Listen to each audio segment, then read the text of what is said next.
오늘 말씀을 전할 시간이 한 10분 정도밖에 남지 않았습니다. 제가 이 세례 예식만 두면 굉장히 흥분되고 감격스러운데 또렷하게 기억나는 한 분이 계십니다. 우리 여기 계신 박병용 집사님이신데 세례 받을 때 그 고백과 또 그 믿음대로 지금까지 신앙생활 잘 해주시고 계셔서 너무 감사드리고 참 눈물겨운 일입니다. 한 번의 은혜가 한 인생과 운명을 잘 복되게 이어가는 줄 믿고 여러분 계속적으로 기도해 주시고 응원해 주시기를 축복합니다. 오늘 하나님께서 우리에게 주시는 말씀은 여호수아 1장 1절부터 6절까지입니다. 한 목소리로 같이 한번 읽었으면 좋겠습니다. 구약성경 320쪽에 있습니다. 시작. 여호와의 종 모세가 죽은 후에 여호와께서 모세의 수종자 눈의 아들 여호수아에게 말씀하여 이르시되 내 종 모세가 죽었으니 이제 너는 이 모든 백성과 더불어 일어나 이 요단을 건너 내가 그들 곧 이스라엘 자손에게 주는 그 땅으로 가라. 내가 모세에게 말한 바와 같이 너희 발바닥으로 밟는 곳은 모두 내가 너희에게 주었노니 곧 광야와 이 레바논에서부터 큰 강 곧 유브라데 강까지 해쪽 속의 온 땅과 또 해지는 쪽 대해까지 너희의 영토가 되리라. 내 평생에 너를 능히 대적할 자가 없으리니 내가 모세와 함께 있었던 것 같이 너와 함께 있을 것임이니라. 내가 너를 떠나지 아니하며 버리지 아니하리니 강하고 담대하라. 너는 내가 그들의 조상에게 맹세하여 그들에게 주리라 한 땅을 이 백성에게 차지하게 하리라. 아멘. 오늘은 약속의 땅을 사모하라는 제목 가지고 말씀을 짧게나마 좀 나눌까 합니다. 오늘 이 말씀은 우리 세례 교인된 여러분들에게도 주시는 말씀이고 특별히 우리 6분 또 앞으로 세례 받을 분들에게 주시는 말씀이다 생각하고 은혜로 받기를 바랍니다. 여러분 땅은 참 소중하죠. 땅은 하나님에게도 그리고 우리에게도 참 소중합니다. 땅이 소중하다는 건 성경과 또 모든 세계 사람들의 전통의 핵심적인 정언이에요. 땅 때문에 싸우고 땅 따먹게 하고 지금 러시아가 우크라이나 땅을 침공해서 있죠. 독도가 자기네 땅이라고 우기는 이웃 아주 미운 이웃도 있죠. 여러분 우리 땅 때문에 얼마나 고생하고 살아왔습니까? 소중하기 때문에. 여러분 그 소중함이 너무 지나쳐서 극단적인 이기적인 욕심으로 땅을 침공해서 사람을 아프게도 합니다. 그런데 하나님은 땅의 가치와 경이로움을 정말로 제대로 바르게 평가하신 최초의 분이십니다. 믿습니까? 하나님이 땅을 만드셨기 때문입니다. 하나님이 태초에 땅과 하늘을 다 만드셨다고 창세기 1장 1절은 선포하고 있지요. 태초에 하나님이 천지를 창조하시니라. 아멘. 이 신앙은 절대적인 것이에요. 너무너무 귀한 것입니다. 땅을 창조하셨어요. 그런데 그 하나님께서 창세기 1장 10절에 보면 이렇게 말씀하셨습니다. 시작. 하나님이 무틀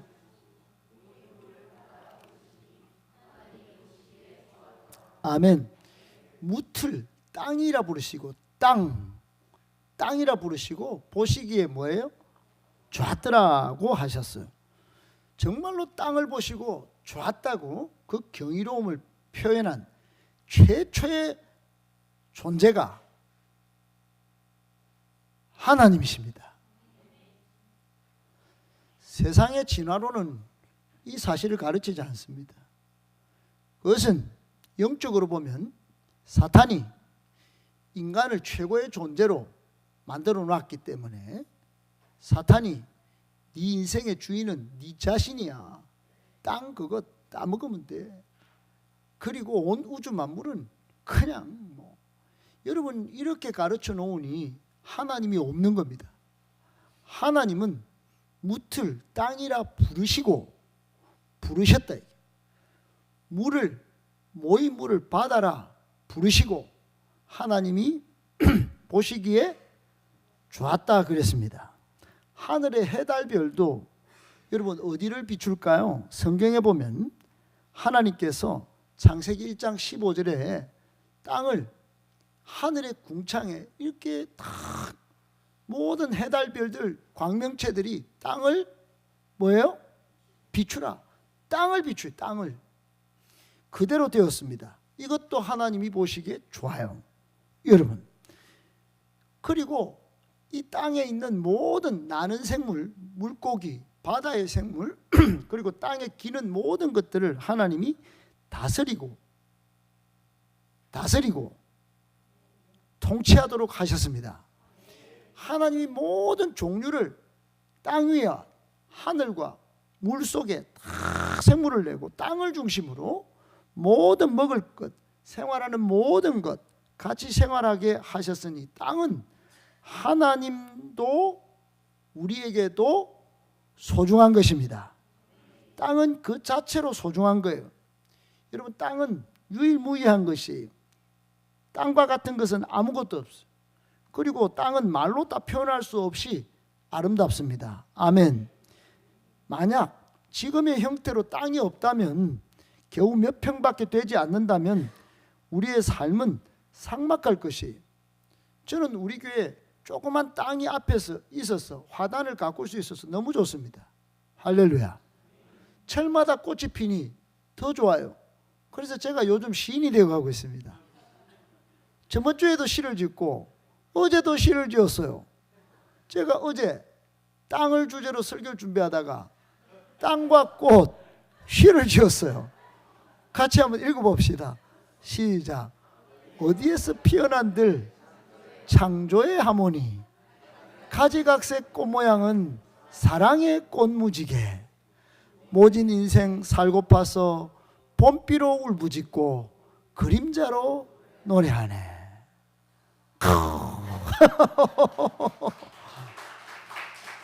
그래, 우리 저 앞마당에 저 꽃이 피어 있어요. 저 뒤에 그림자로 저게 민들레가 저렇게 그림자로 노래하는 거예요. 봄비로 나는 살아있다 울부짖고 모든 인생 이 40년 풍파를 지켜낸 행복한 교회 내 꽃이다. 땅과 꽃이요 막 이런 시멘트 바닥에서 피어나가지고 막 하나님의 창조의 하모니를 노래하고 할렐루야. 가지각색으로 요 색색들이 자그마한 화단이지만 사랑의 꽃무지개를 막 피어내니 얼마나 여러분 땅은 아름다운 겁니다.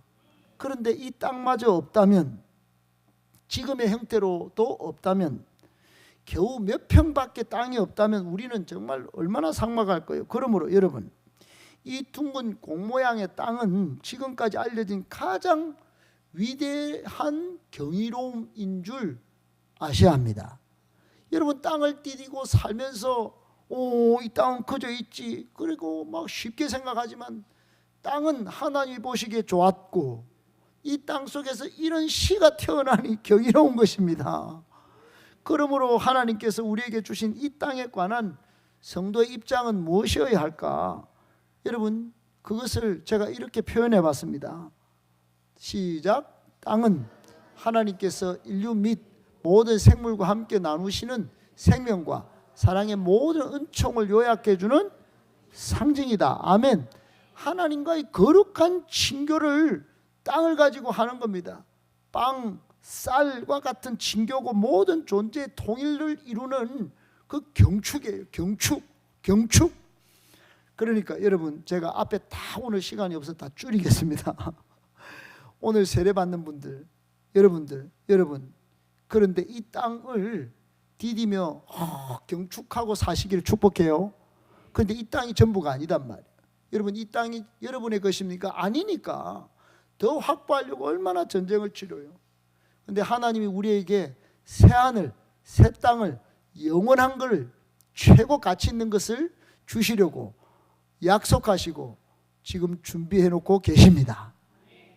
그 땅을 차지하도록 우리 예수님이 먼저 이 땅에 오셨다가 인간의 몸을 입고 사셨다가 이 땅에 피를 흘리시고 죽으시고 그 죄된 땅을 거룩하게 하시고 우리로 하여금 거룩한 새하늘 새 땅을 보면서 그 땅에 들어가도록 그렇게 하시고 길을 내셨습니다. 할렐루야. 성경에 보면 땅 없는 이스라엘 백성이 나옵니다. 땅 없는 이스라엘 백성이 하나님의 약속으로 주어진 땅을 선물로 받았어요. 마침내 이스라엘이 하나님이 약속하신 땅, 그 가나안 땅에 들어가게 되었어요. 그 땅을 인도해 온 모세가 죽고 이제 여호수아를 중심으로 오늘 땅에 들어가는 그런 장면 앞에 오늘 본문이 등장합니다. 땅 없이 우거하던 생활이 마침내 끝나게 된 것이에요. 이스라엘이 요단강을 이제 건너가기만 하면 역사는 새롭게 시작될 것이에요. 여러분도 오늘 세례를 내 이제 요단강을 건넜다, 요단강을 건넜다 이렇게 생각하셔야 합니다. 우리 모든 성도는 찬송가처럼 며칠 후 요단강 건너가 새하늘 새 땅에 계신 부활한 성도들을 우리 예수님을 만날 꿈을 꾸시고 소망을 품기를 축복합니다.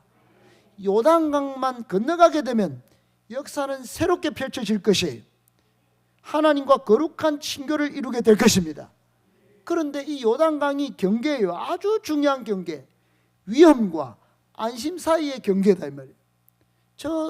여러분 월성동에 안심을 가야 되는 게 아니고 우리는 요단강을 건너서 하나님 주시는 땅에 들어갈 때, 약속한 땅에 들어갈 때 안심하는 거예요.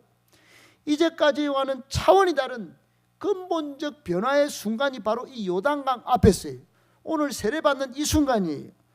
여러분 앞으로 이 요단강 건너가면 힘도 땅도 가지는 순간이 주어지는 것입니다.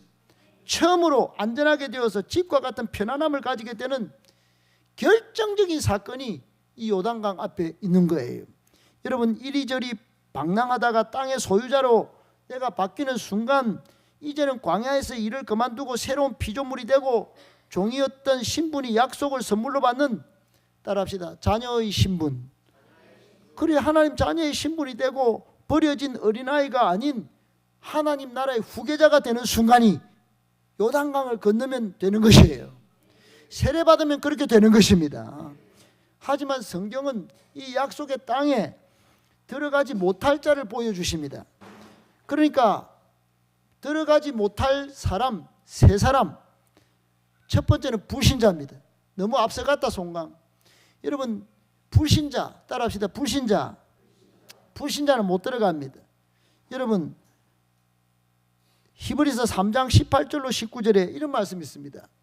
시작. 또 하나님이 누구에게 맹세하사 그의 안식에 들어오지 못하리라 하셨느냐. 곧 순종하지 아니하던 자들에게가 아니 이를 보건대 그들이 믿지 아니함으로 영이 들어가지 못한 것이다. 여러분 안 믿으면 못 들어가는 거예요. 여러분 세례받아도 끝까지 잘 믿고 요단강을 며칠 후 건너가서 예수님 만나야 합니다. 두 번째로 옛생활에서 벗어나지 못한 자는 못 들어가요. 옛생활. 여러분 오늘도 본문에 보면 옛생활에 막 찌들어 있는 사람들이 있어요. 그래 여호수아도 그랬어요. 모세가 나를 인도해 줬고 250만 인도해 줬는데 내가 어떻게 들어가요? 그래 하나님이 나타나셔서 강하고 담대하라. 내가 너와 함께 하지 않느냐. 여러분 하나님이 여러분과 함께 하십니다. 애굽을 그리워하면서 옛 죄된 생활을 그리워하면서 못 끊을 것 못 걷고 그리 있으면 안 돼요. 거기에 마음이 있는 사람들은 약속의 땅에 못 들어가는 거예요. 우리의 신앙이 세상에서 하나님의 부름으로 구원받았으면 옛 생활에서 온전히 벗어나야 합니다. 믿는다 하면서 하나님의 부름으로 구원을 받았으면 옛 생활에서 온전히 벗어나고 세상과 짝하면서 죄악을 그리워하면서 그렇게 살면은 문제가 되는 거예요. 여러분 배가 부두에 매여 있거나 땅에 닻을 내리고서요 어떻게 바다로 그 넓은 바다로 나아갑니까? 항해할 수 있습니까? 비행기를 땅에다 묶어놓고야 어떻게 하늘을 나를 수 있겠냐 이 말이에요. 우리 성도는 죄의 세상에 묶여 있으면 안 됩니다. 하나님은 그런 정신을 통탄하면서 출애굽기 13장 17절에 이런 말씀을 하신 적이 있어요. 바로가 백성을 보낸 후에 블레셋 사람의 땅의 길은 가까울지라도 하나님이 그들을 그 길로 인도하지 아니하셨으니 이는 하나님이 말씀하시기를 이 백성이 전쟁을 하게 되면 마음을 돌이켜 애굽으로 돌아갈까 하셨습니다. 여러분, 세상에 전쟁이 나도 여러분 인생에 문제가 생겨도 이제는 세례받은 여러분들 뒤로 돌아가시면 안 됩니다. 약속의 땅을 향하여 요단강을 힘차게 건너가셔야 합니다. 뒤에 세상은 이제 조금 내려놓을 줄 알아야 되는 것이에요. 마지막 세 번째, 하나님의 영광을 나타내지 못한 사람은 약속의 땅에 못 들어갑니다. 여러분, 모세가 있어요. 모세. 여러분, 모세는 얼마나 일을 잘했는지 몰라요. 그랬는데 하나님의 영광을 민수기 20장에 보면 드러내지는 못했어요. 그러니까 하나님이 바위를 향하여 가리키면 물이 나온다 했는데 그걸 못 믿었어요. 그래 모세가 바위를 막 2번이나 쳐버렸어요. 여러분, 예수님도 단 한 번의 십자가에 달려 죽으셔서 부활하신 줄 믿으시기 바랍니다. 우리의 죄를 씻어 주실 줄 믿으시기 바랍니다. 그런데 우리 예수님을 막 2번 친 것 같은 이 구속사점 모형의 실패가 모세가 이미 그때 민수기 20장에서 저지른 거예요. 모세가 얼마나 위대한데 그 2번 한 번 이 실수한 것 가지고 2번 친 이 일을 가지고 모세가 약속의 땅에 못 들어갔어요. 여러분, 깨달아야 합니다. 깨달아야 돼요. 하나님 수 있기를 축복합니다. 수 있기를 축복합니다. 항상 하나님의 영광, 항상 하나님의 나라를 위하여 초집중하시고 그런 삶을 살아가셔야 합니다. 마지막, 오늘 우리에게 주시는, 그러면 여러분 이렇게 하나님의 거룩한 백성답게 살아가면 여러분 어떤 일이 벌어지는가? 하나님이 요단강을 통하여 여러분이 정말로 세상과 구별된 강인 줄 알고 땅의 지체를 죽이고 믿음으로 살고 내가 죽어야 하는 강인 줄 알고 살면 하나님이 어떻게 하신다고 오늘 본문에 약속하십니까? 약속하신 땅을 책임져 주시는 거예요. 발바닥으로 밟는 것은 모두 내가 너희에게 주었노니. 아멘이십니까? 또 평안을 주시는 거예요. 내 평생에 너를 능히 대적할 자가 없으리니. 여러분, 그렇게 평안을 주시는 줄 믿고 정말로 하나님, 거룩한 하나님을 섬기는 하나님의 백성답게 사시길 축복합니다. 마지막 어떤 축복을 주십니까? 시작. 하나님 함께 동행하심으로 승리하게 하신다. 아멘. 내가 너를 떠나지 아니하며 버리지 아니하리니, 늘 동행하시고 승리하게 해주신다는 겁니다. 여러분, 오늘 3절부터 6절에 그런 말씀이 있지 않습니까? 꼭 믿으시고 앞으로 믿음으로 승리하는 복된 우리 성도, 우리 세례 받는 모든 분들 다 되시기를 예수님의 이름으로 축복합니다. 축복합니다. 하나님께 영광입니다. 할렐루야.